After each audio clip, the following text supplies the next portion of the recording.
শ্ৰী ভাৰ্গৱ বৰা। মই এটা বক্তৃতা দিবলৈ ওলাইছোঁ।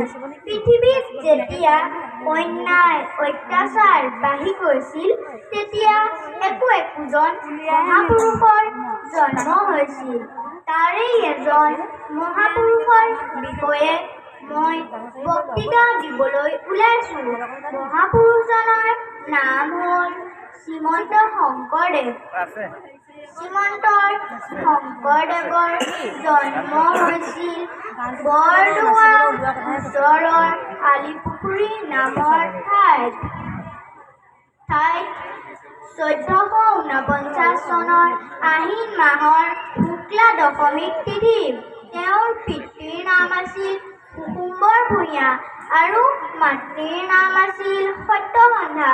শংকৰদেৱৰ পিতৃ মাতৃ সৰুকালতেই ঢুকাইছিল।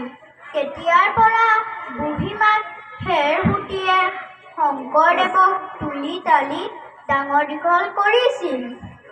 শংকৰদেৱে 12 বছৰ বয়সলৈকে ধুতিঙালি কৰি ঘূৰি ফুৰিছিল। এদিন ভাত খাবৰ সময়ত বুঢ়ীমাক খেৰসুতীয়ে শংকৰদেৱক বুজাই ক'লে, "বোপাই, তই বংশৰ কলংক হলি, ভাল আমৰ পুলি হৈ বকৰাণিত গজিলি, পণ্ডিতৰ বংশত হতাসুৰ হলি।" এই বুলি বুঢ়ীমাক খেৰসুতীয়ে শংকৰদেৱক বুজাই ক'লে। তেতিয়া শংকৰদেৱে উত্তৰ দিলে যে, "আয়ে, মোক স্কুলত নাম লগাই দিয়া, মই পঢ়িম।"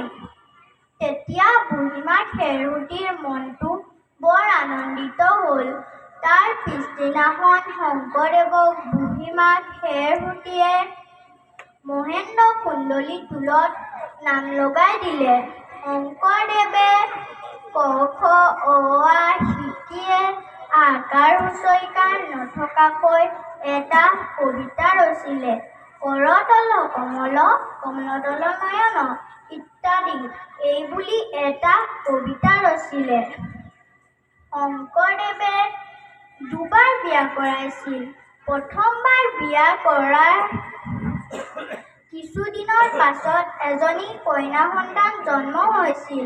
কন্যা সন্তানটিৰ জন্ম হোৱাৰ পাছতেই মাক ঢুকাইছিল।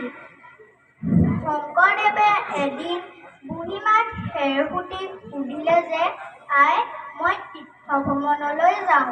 তেতিয়া বুঢ়ীমাক খেৰসুতীয়ে শংকৰদেৱক যাবলৈ অনুমতি দিলে।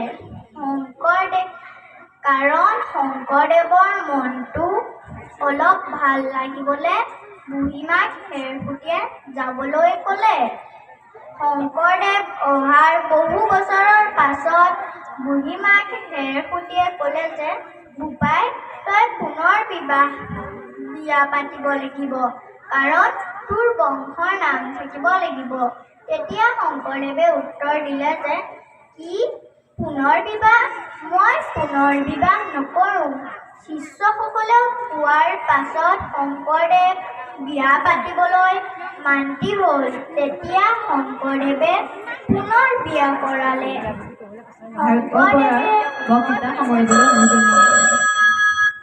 এই মহান ব্যক্তিজনৰ মৃত্যু হয় 1449 চনৰ আহিন মাহৰ